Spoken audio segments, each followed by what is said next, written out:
Hello, everyone, and welcome to today's webinar. My name is Melissa Simpson, and I'm Next City's Audience Engagement Editor. Before we get started with The Self's Got Something to Say, Lessons Learned from the Southern Freedom Movement, I just want to express a few housekeeping notes.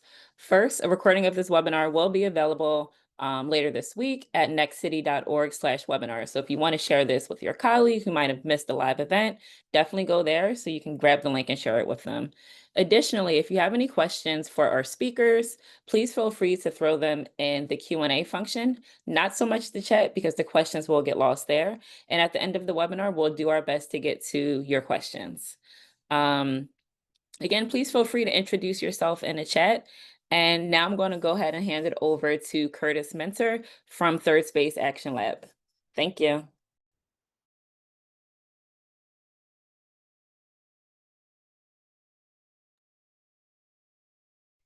Hello, everyone.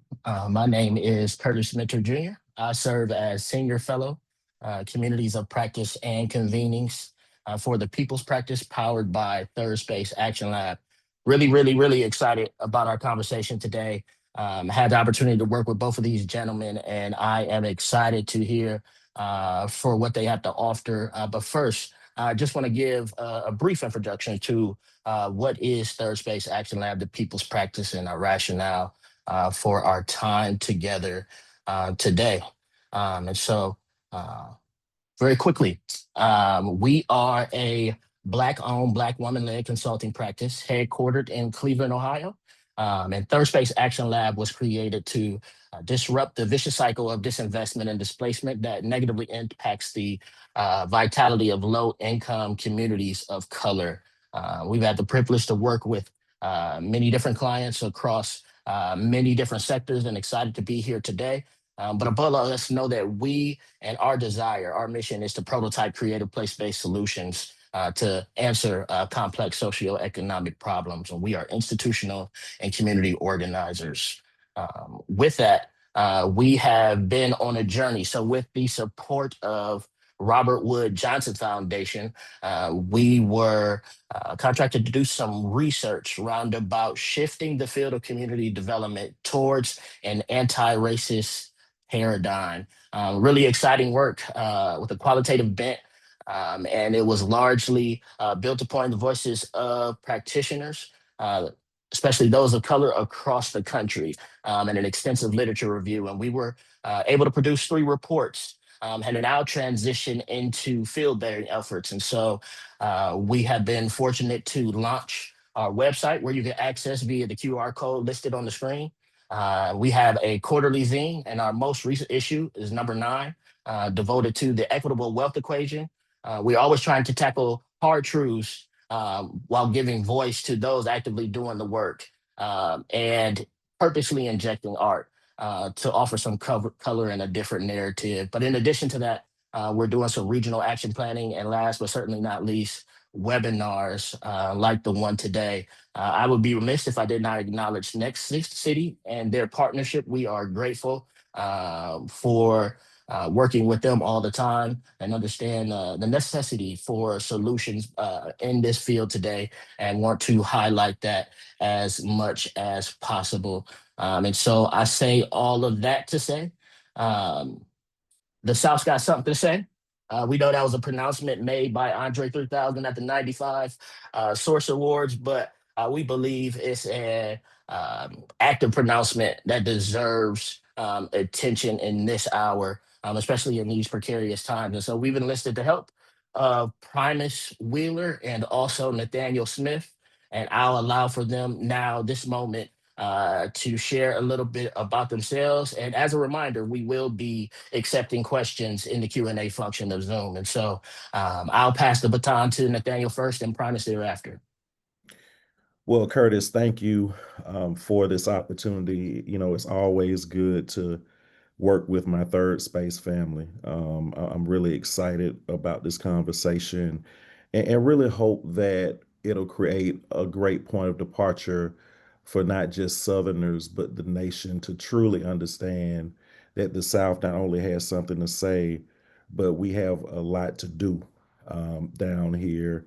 And what we do down here affects what happens in the nation. I represent an organization, again, called the Partnership for Southern Equity, where we're working to redeem the South through love and action, as a racial equity, multi-issue organization that is, in my opinion, very much committed to honoring the legacy of the Southern Freedom Movement and continuing to run that race as well. And just looking forward to talking about our work and looking forward to explore opportunities for collaboration and learning. Appreciate those words, Brother Smith. I'll hand the baton now to Brother Wheeler. Thanks, Brother Mentor. I do appreciate this opportunity to be with you all today, and thanks to Next City and Third Space for allowing us to have this conversation. And I'm always honored to be amongst a fabulous, famous Morehouse brother. So great to be with you, Brother Smith, today, and hopefully we will have an opportunity to share some of the great things that are going on in the South, because the South always gets a bad reputation of they don't know what they're doing. They have this, they have that, and you know, we've gotten a lot done, but that's not to say that there's not a lot of work left to be done. I work for the Jackson Medical Mall Foundation, been here almost 30 years doing the work, and what we did was we took an old shopping mall and created a world-class healthcare facility, and found out that that wasn't enough to change the health and wealth outcomes for our community. We had to get involved and do some other things. And one of the things that we've learned over the years is that you don't just do the work, you involve the people in the work, and actually do the work with the idea that if you're not doing it with the people who it's for, they don't benefit from it, and nor does it go where it should go. So I'm looking forward to this conversation. Hopefully we'll pick up a lot of great ideas from Brother Smith and others who are going to be asking questions. But I've been looking forward to this for a few weeks now, and we do have a lot to say, and it's time to say it.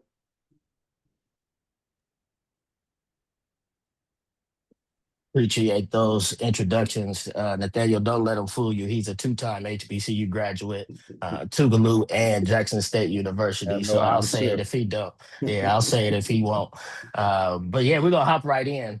There is a phenomenal work called Chocolate Cities by Marcus Hunter and Zandria Robinson. And they said Chocolate Cities is everywhere, particularly the Deep South.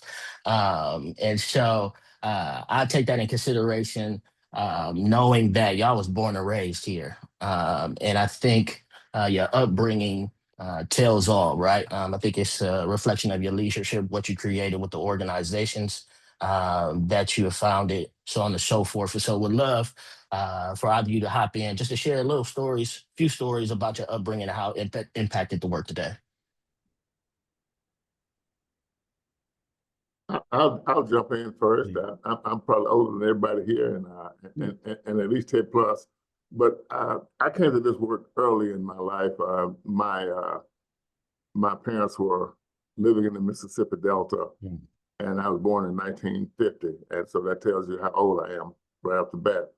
But so two things were very relevant and prevalent during those times, is that we had to take care of ourselves, and so I was the first child of 8 born in my family, and so it was always thought that, number one, you were going to be brought into the world by a midwife, and number two, you were going to try to be breastfed by your mother. And oftentimes that was not a good mix, because the mother wasn't mature enough sometimes to even produce enough nutrient to keep the kid going. And so that was my case.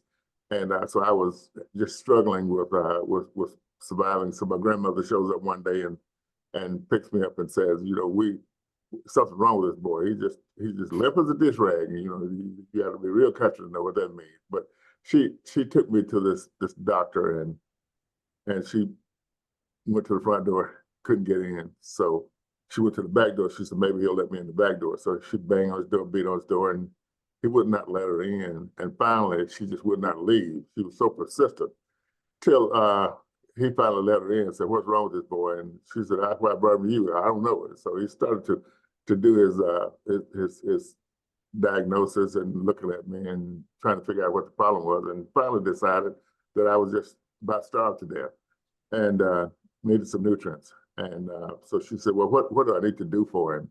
He told her, well, you can't afford to do what needs to be done. And she said, well, I tell you what, Mr. Doctor, I'll either get it the easy way or I'll rob you and take it. He's got to live. And to make a long story short from there, he did give her the milk and told her to come back if she needed some more. So consequently, I was the first Black kid this doctor ever saw. And he later became my family physician over the years. So 4 years later, my grandmother's on her deathbed and she tells my mother, and I'm 4 years old, but I don't really understand the conversation, but she committed me to become a physician through that conversation and told her so other Black kids won't have to go through what he went through, and we need you to do that. And so I set off over the years going to become a doctor, and I later figured out that wasn't really what I needed to be. One doctor would have 500-600 patients, and that's only a kind of pinhead of what needs to happen to take care of the health and wealth outcomes of our community. So I decided to get involved in an organization that had over 100 physicians involved in it from various aspects and specialties. And I would run an organization that would take care of over 200,000 patients a year. So that would help basically start to impact the health and wealth outcomes of folks in our underserved communities. So that's kind of how I got to the work, and I've enjoyed it. And actually, I probably should be going to the house, but when you're having so much fun, you just don't quit. So I'm here because I love the work, and I think we're making a difference, and we just gotta keep on going. And I've developed a lot of young folks who have the same zeal, and so we're trying to keep the legacy going. Mm. Thank you for sharing, Mr. Wheeler.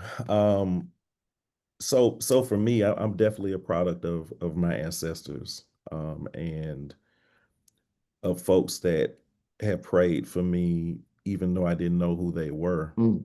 I was blessed to be raised by a village, and in that village were a grandmother that was born in 1909 and an uncle that was born in 1912, and from them, I had an opportunity to really understand how much history is the present. That many of the things that we are challenged with are just an echo of a deeper problem that we share, not only in the South but in the nation. I'm a product of Atlanta, one of those chocolate cities, Curtis, that you talked about, and I can honestly say that that environment really created a level of courage, really, and self worth and self value that positioned me to even believe that I could found an organization like the Partnership for Southern Equity.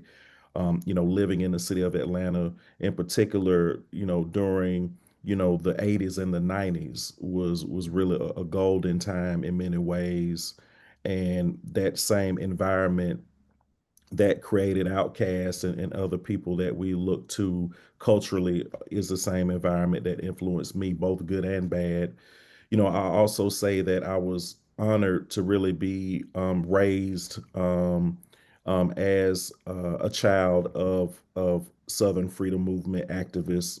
My parents worked under Dr. King at the Southern Christian Leadership Conference, and through that experience and through the people that I was exposed to, both people who were known and unknown, it inspired me to understand my assignment, and that was to continue to run this race. Although I'm not a minister or a preacher, I do believe that I am connected and an extension of the Black prophetic tradition. And for me, it is really important for me to constantly not only use my voice, but also work to grow leaders and institutions that can work collectively to realize what Dr. King called a values revolution in the South and in the nation. And so all of those things, all of those people, all of those ideas have played a critical role in making me who I am. And I will always be a Southerner first, and always be committed to doing whatever I can to move the South forward.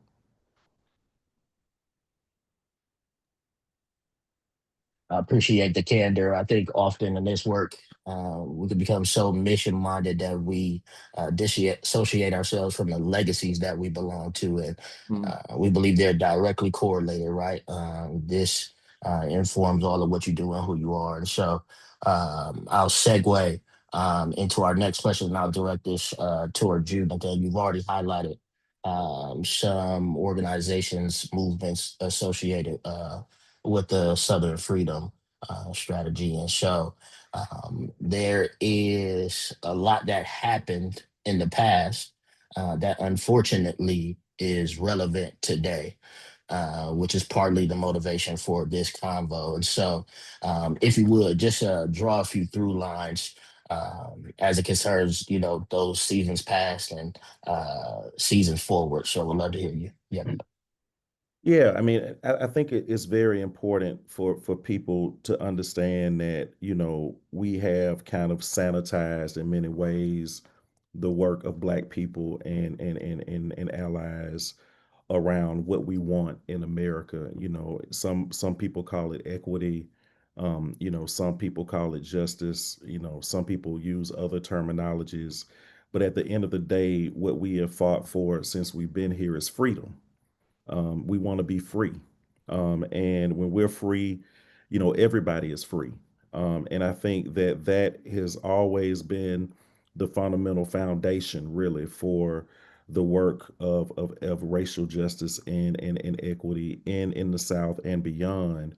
And I also think that, it was institutions very similar to what are required today that played a critical role in not only organizing communities, but really amplifying a worldview, right? That saw Black people and other marginalized people as God's children, right? And not that one group who resided in the South had a monopoly on humanity, or a monopoly on the pursuit of happiness. And so through this tradition, this moral tradition, right? People came together to begin the process of not only transforming public policy, but understanding that the transformation of systems and policies must occur with the transformation of people, right? That people have to be transformed in order for systems and policies to be truly transformed. And that has really been the struggle, right, of the American South. And I think the other key thing that is really important for folks to understand is that very similar to the start of, I guess, the contemporary aspects of the Southern Freedom Movement, which were, of course, the Montgomery bus boycott and Rosa Parks and the other organizers that came together to use that as a moment in time to influence local policy, and how that translated into national policy and even global policy. We have to remember that when the walls came down in Germany, folks were holding hands and singing "We Shall Overcome," right? So this is a global movement.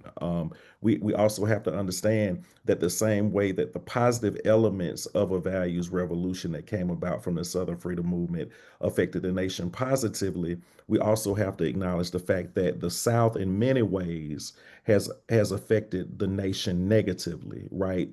Through what I call, and we can go deeper into it, the neo-Confederacy, right? That we're still fighting a war, right? That was supposed to end in the 1800s. And so what we're beginning to understand is that the consciousness and the worldview of the South is not too different, really, than the consciousness and the worldview of other places around the country.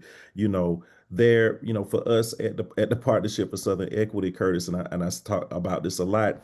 For me, there is no, in particular within the context of where we are today and how our politics are moving, there is no north, south, and east and west at this particular point.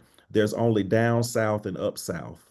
right? Those are the only differences now that we're dealing with. And a lot of people didn't understand, right, that we're dealing with down south and up south as it relates to our politics and our policies and the way that we are. And so, what we're dealing with at this particular point.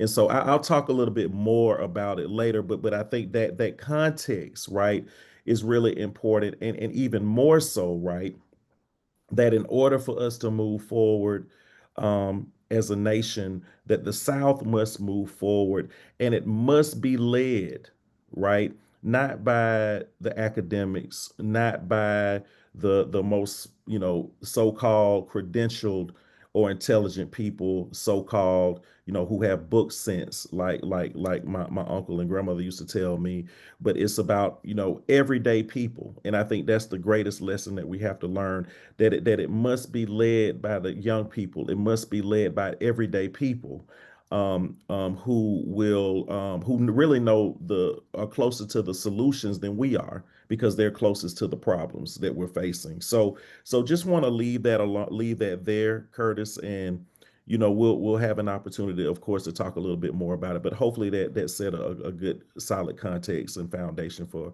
our conversation moving forward. Yes, sir. I think it's a lot I put on the bike rack that we're gonna return to. But I do want to touch on the consciousness of the South, right? I think we, in this work of anti-racist community development, recognize the impact of dominant narratives that may not be true, right? But are carried out by the field and informs actions that don't necessarily, draw impact to.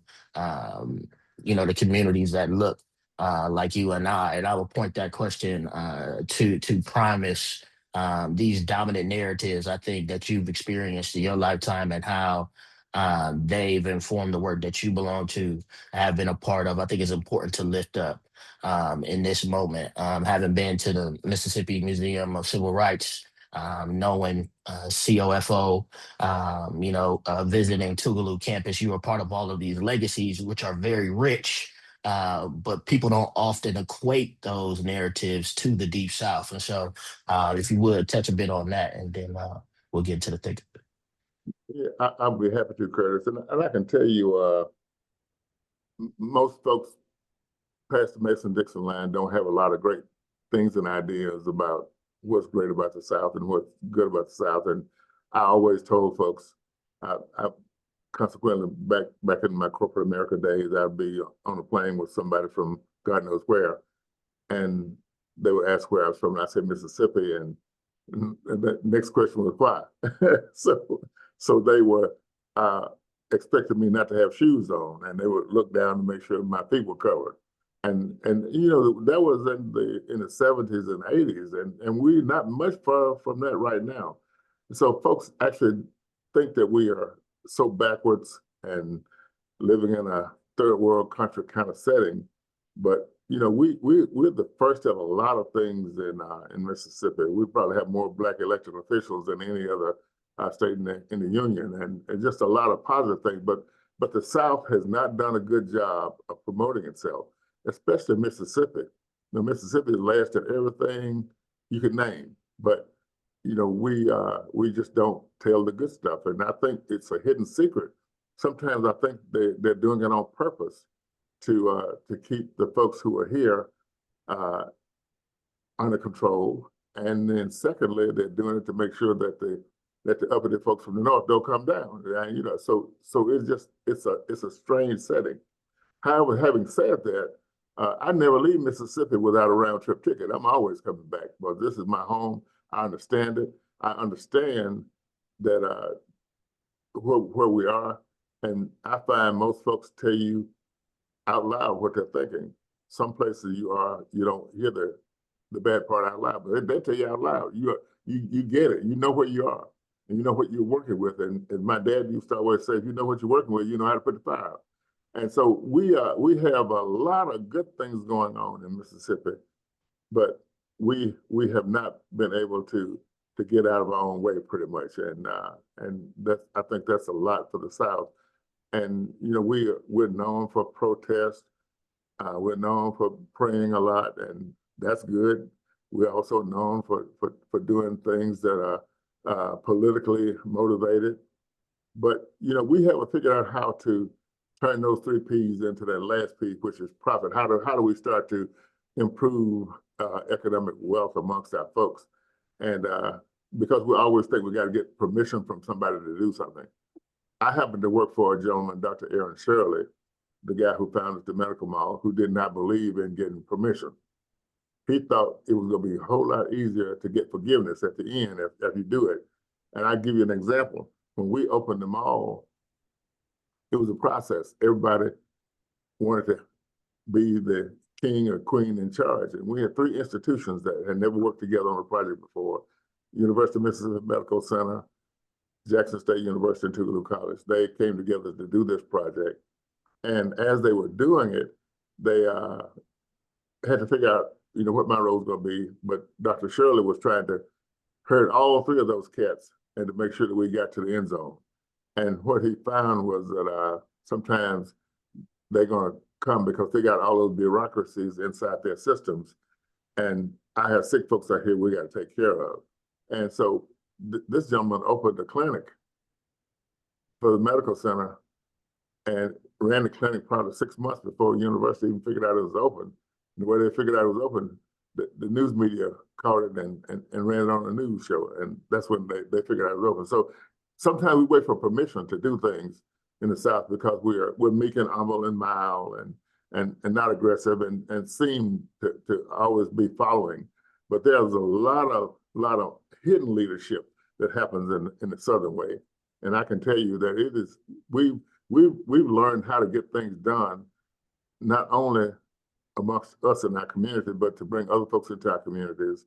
And they're coming slowly, but this medical mall project was pretty much funded early on by the likes of a Republican who is located right in the middle of a Democratic neighborhood. Folks didn't want him over here, but Senator Thad Cochran, who was the appropriations chair at the Senate, put a lot of their first money into this project, supporting Jackson State programs and the University Medical Center programs and some of our programs. So we've been able to cross the party lines and get things done sometimes because we do know how to play the game, and it is a game. And so I think that's why I come back to Mississippi every time I leave. I understand the game, I understand the players, I understand the structure, and you can get things done as long as you know who is and who ain't. I appreciate you sharing the origin story of Jackson Medical Mall because I think in and of itself, it's less a perfect storm. It's multiple strategies colliding. I think your messaging, like you speak to the influence of politics, you speak to community collaboration, you speak to meeting the needs of the community directly, and so on and so forth. And so, I want to uplift those as strategies that essentially were birthed out of the South. And so appreciate your candor and sharing.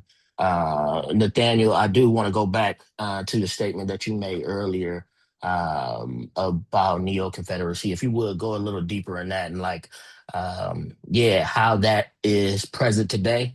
And I think spells why this conversation is priority number one. And so we'll have to hand the time back to you and give us a little bit thought about it. Yeah, and I'll be as quick as I can. You got two Southerners talking, so sometimes the conversation can last a little bit longer than expected. But I'll just say quickly that the South and the nation, but specifically the South, was built on stolen land and stolen labor. And that stolen land from the indigenous Americans and stolen labor from African slaves built the South and this nation. And in many ways, there have been wars to preserve that mindset. And there have been policies that have been put in place to maintain that power structure. So whether it be labor laws or whether it be, laws around criminal justice, or even more so laws around infrastructure investments and housing, all of those policies have been implemented to maintain a worldview, right? A worldview that is still predicated on this idea of extreme extraction, right? Which initially came from this idea of stolen land, of the work and the urgency around accumulating wealth through the process and barbarism attached to the process of stealing land and stealing slaves from indigenous people and black folks. And so while people try to say that the Confederacy, it was about a lost cause, that it was about states' rights and independence.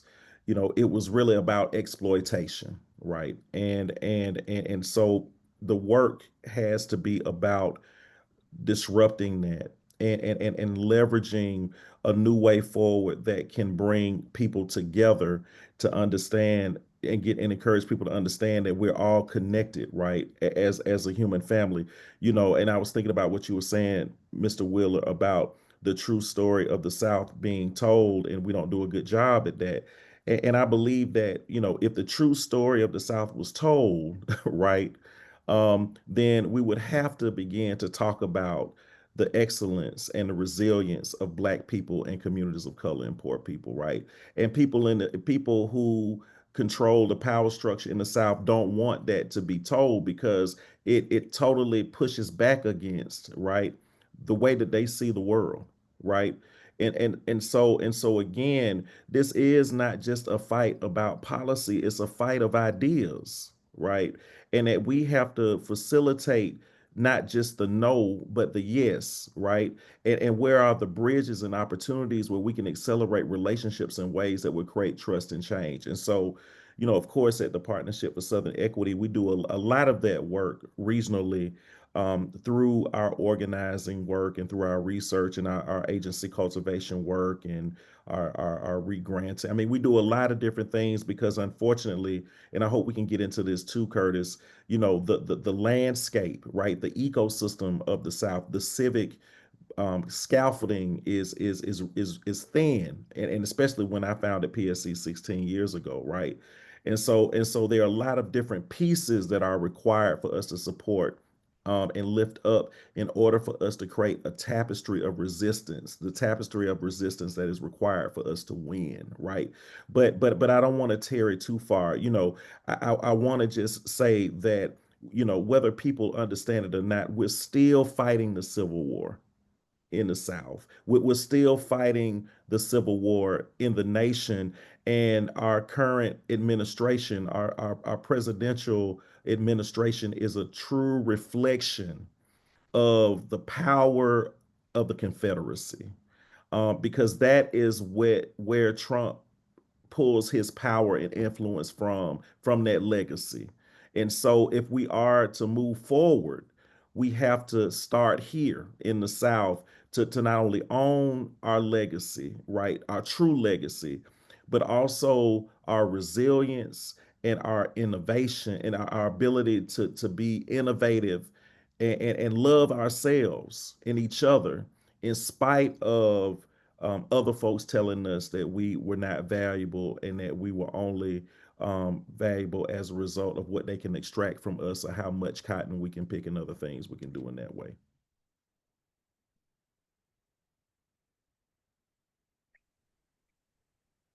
Primus, I'm gonna hand the baton to you. I think a lot of what's riddled um, in what you just spoke to, Nathaniel, is collective power, and recognizing that was one of the principles I think aligned to Jackson Medical Mall's journey over the course of the years. Like we're talking about a 1 million square foot shopping mall that's nearly fully activated and has been operational for nearly 2 decades, right?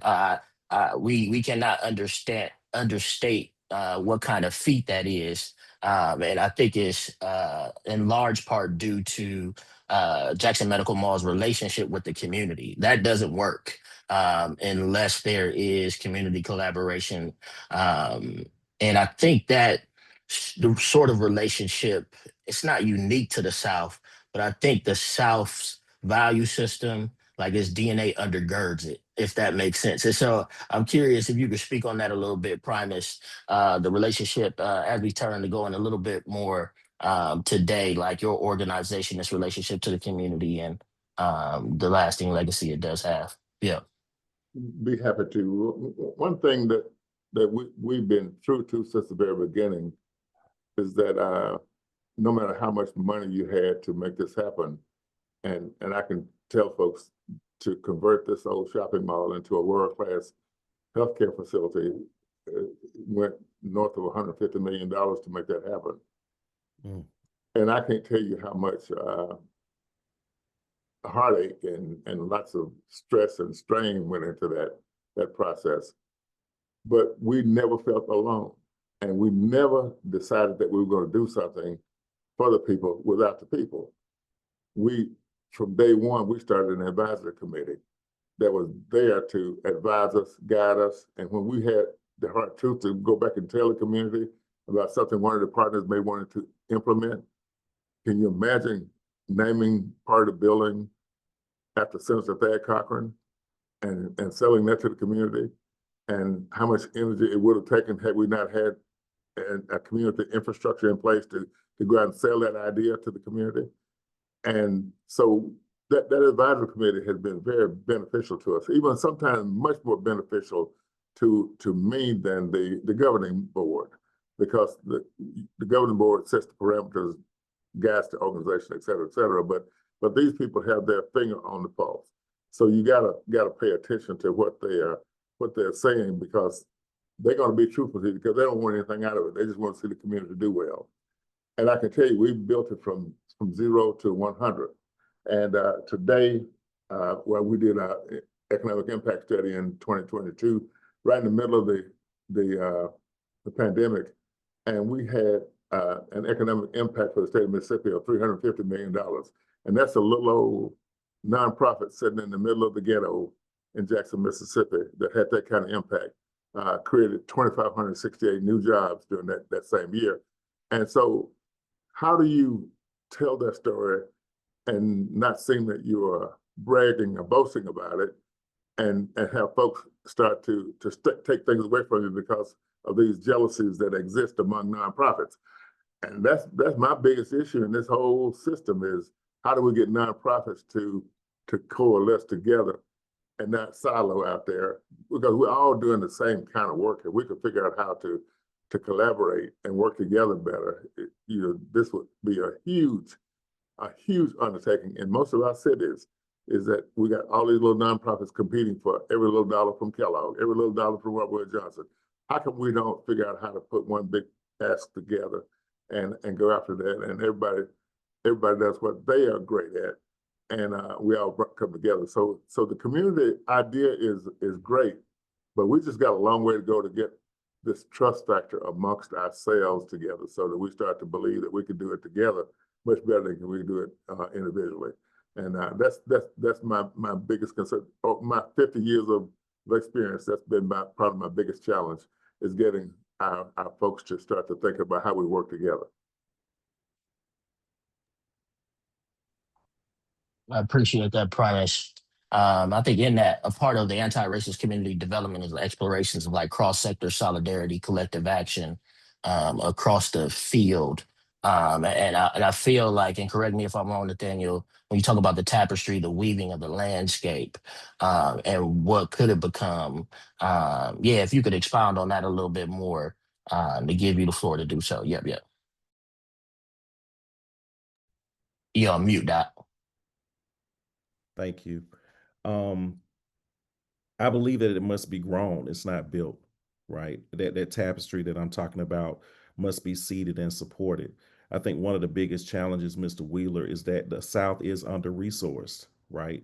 And that is why many of the smaller nonprofits and other foundations have this kind of cannibalistic culture as it relates to engaging nonprofits. And again, and funding nonprofits and getting resources from philanthropy likewise, because I think that number one, and this is where the real conversation happens. I mean, many of the smaller, the South is run majority from, run by family foundations, right? The majority of the foundations that are in the South are smaller family foundations, and many of those family foundations actually got wealthy off of the story that I talked about, right? Many of them got their resources from stolen land and stolen labor. And so, of course, many of those families are not going to position themselves to support organizations that are trying to undo that power dynamic. And so that is why we need national funders to come in and support organizations like yours and mine that are really working to create the ecosystem and support the ecosystem for change that is required. You know, after Lyndon Johnson passed the Voting Rights Act and the Civil Rights Act and the Fair Housing Act, and you know, there were people on the other side that worked to create something called the 50-year strategy, right? It was a strategy that was designed to create a community and a fear, in particular white people being afraid of people that were not white, and really use that as a wedge and a driver of public policy. That's nothing new in the South, right? I think for us, what I'm talking about is the realization of a new 50-year strategy that not only speaks to the reimagining of how land and development happens in community, but also how what are the values that undergird the policies that create the conditions for the development and growth to occur in ways that are not harmful, but are healing communities, that are not extracting from communities, but are actually growing communities of love and connection. And so that is a long term proposition that doesn't happen overnight, right? And I think that it's possible, Curtis, if we're willing to do it together, you know, and begin to kind of push back on what we know as Southerners. You know, it's always so funny to me when I talk to people from other parts of the country who clutch their pearls and are so upset about where we are today. You know, I'm sure Mr. Wheeler laughs at that as well, because as Southerners, you know, we've had to deal with this what we're seeing today all our lives. So there's nothing really new about what we're experiencing. But with all of that being said, Curtis, I mean, I think that when I talk about that tapestry, you know, it has to translate itself not only in the physical environment, right? And I think, you know, Mr. Wheeler and I am trying to make that happen through the great work that he's doing around the center, you know, our real estate portfolio and the work that we're doing around the Center for Southern Equity and Just Communities. But it's also about creating a new civic ecosystem, right, of people, right, who are able to organize themselves in ways that will facilitate policy change and system change. And I think those are the two places that we have to work. And to the point you made, it's a marathon and a relay. It's a marathon and a relay. I want to be conscious of our time. Uh, Primus, do you have any closing remarks? And I'll give the floor to both of you before we move into Q&A. Yes, let me start by just saying, no, thanks for this opportunity to share what we're doing here, because often as nonprofits, we just put our heads down and do the work, and we don't even get a chance to share it. Sometimes your testimony is just what it takes to get somebody else from where they are to the next place. And so this is a way to talk about some of it, although we've had it would take you know, I've been at this work 50 years, so it would take a long time for me to tell exactly, you know, how this work could benefit somebody else. But one thing that we will close with is that, you know, we got to stop asking permission. We just got to get out and do the work. You know, we decided early on that we were going to purchase everything within the square mile of this place that we're set on. There's 53 acres that we're sitting on here. We own pretty much everything around us, and we bought it all up so we could, number one, control who our neighbors are going to be, because we already know that gentrification comes back to our community. And so you have to be sitting with the property so that you can determine who your neighbors are going to be, what projects are going to be there, because it is easy for development to have liquor stores and pawn shops and all that stuff in it. But we want banks and things that will help improve the health and wealth outcomes of our community. And so we've gotten our community to buy into if something comes up, they make sure we know about it and we buy it. We get some things donated to us from the city and the state, but we control all the property around us. And so when the time comes for Jackson, Mississippi to get redeveloped, we're going to be sitting in the driver's seat. And so I encourage anybody who's doing work as a developer in your community, make sure you start to get some site control, because that's where the rubber meets the road. So thank y'all very much for letting us have this opportunity to discuss what we're doing here in Jackson, Mississippi. And again, Brother Smith, I appreciate being on the panel with you. Thank you so much, Mr. Wheeler. Just a couple of things, Curtis. I mean, and now I'm talking specifically to Southern people. How we choose to see ourselves is more important than how people see us. We have to begin to understand that we are the leaders that we've been looking for. We are the change that the nation has been looking for, and we can't allow anybody to take that responsibility or assignment away from us. Over 50 years ago, we took on that responsibility and we were able to change the nation and the world. It is our time now to take on that responsibility again. And because we're the only ones that can do it. Because we have had to deal with so much as a community, and have been able to accomplish so much in spite of it, that the lessons that we've learned um, can really create the type of changes that other people want to see, whether they want to acknowledge it or not. Um, at the Partnership for Southern Equity, we're going to continue to try to do our work around the South to remind people that we're stronger together than apart, and do what we can to continue to seed opportunities for transformative change, both within the context of policy and land use, but also people change, because we believe that the people that are closest to the problems that we're facing are closest to the solution. And so we hope that folks on this call will choose to be a part of this new movement. Will this part of the race of a movement that people have been running for a long time? And we just look forward to continuing to make new friends. And I made a new friend in Mr. Wheeler, and I look forward to doing all I can to continue to stay connected and support him in any way that we can.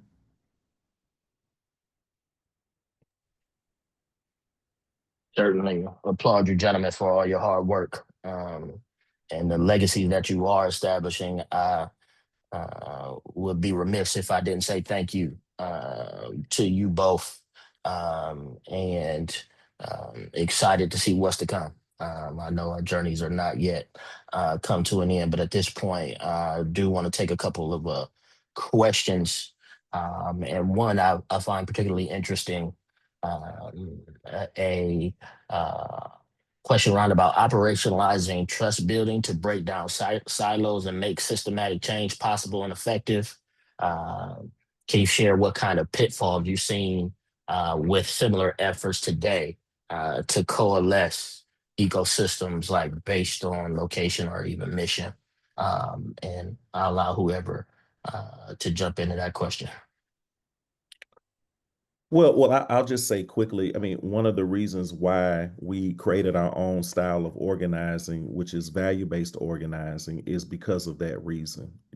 We at the Partnership for Southern Equity believe that true organizing has to begin with a foundation of shared beliefs and not shared outcomes, right? And so, as organizers, it's very important to really, from our perspective, to really start with, what do you believe in collectively, as a community, and where can we find common ground as it relates to shared beliefs? I think the second challenge is that people believe that trust can be grown overnight, right? I and because of that, it's important to facilitate both brave and safe spaces for people to get to know each other through this prism of shared values. And the third thing is, that trust building, there's a direct correlation between the speed of trust building and the speed of change. Curtis, you've heard me say a lot about how change moves at the speed of trust. The work of accelerating trust acceleration, right, is really the piston in the engine for transformational change. And so we have to begin to really, we focus a lot on that, and that can't be done overnight, and it has to be supported. Like, relationship acceleration work has to be funded, and in order for it to be successful. And because people, especially nowadays, I mean, people are choosing how to use their time.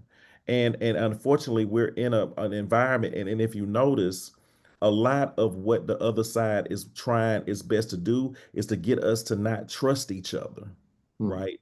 To get us to, because if you don't trust the person that you can organize with to grow power, then you're not going to be effective trying to push for change alone, right? So we have to push back against that, and those are just some of the lessons that we've learned along the way.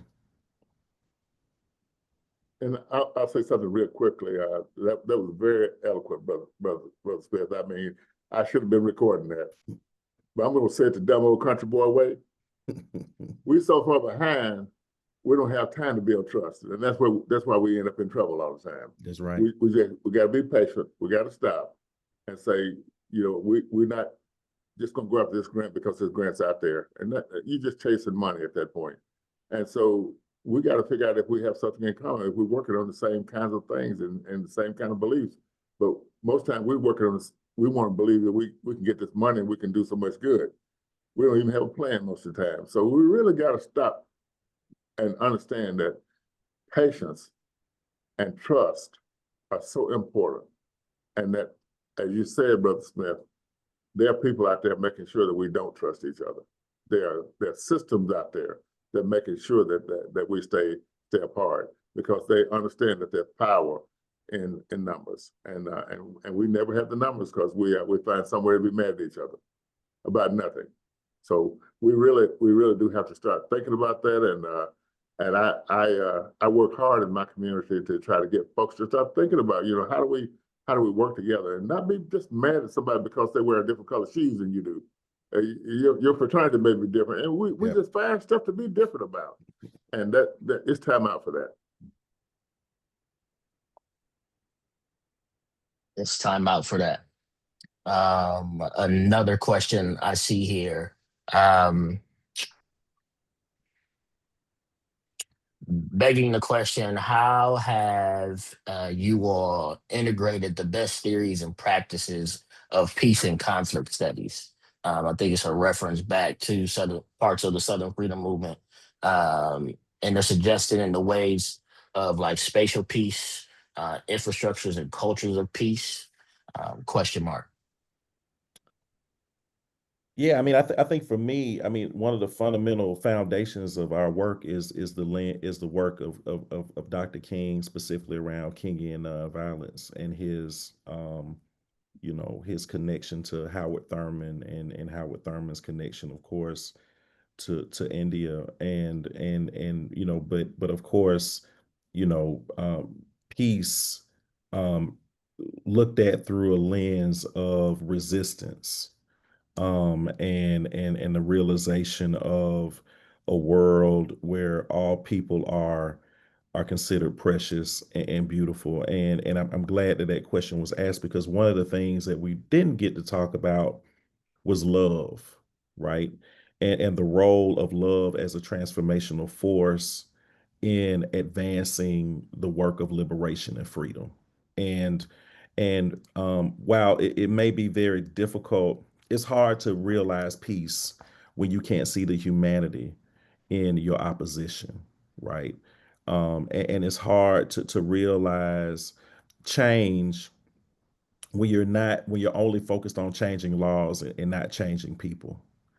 And so, I think that right now, we're in an environment where we have to begin to um, create the preconditions for peace, which, in my opinion, is not the absence of war exclusively, but how do we actually use love and the power of love. And I think we have a lot of examples of that as a way to facilitate resistance, right? A resistance that not only forces our opposition to see our humanity, but to also force them to understand how they have not been acting human or humane historically in the ways that they've chosen to move forward, to create a community that, I mean, even from a pragmatic perspective, and I don't want to tear it too far, right? Even to the most pragmatic, business oriented professional that is working in the corporate community in the South, how does a region remain competitive in an economy when a majority of the young people that are in that region are being left behind or not seen as an asset? That is why even for the folks that may be on this call that may disagree with 90% of what I and Mr. Wheeler have said, racism is bad for business. Hmm. Right. So again, I think that it's just really important for us to understand what peace truly is in a time of evil. I mean, I'm not even going to try to tarry away and wickedness. And how do we use love and as a way similar to our ancestors to galvanize people and give people the courage to push back against a system that is not only harming us but also harming the people that are perpetuating it as well.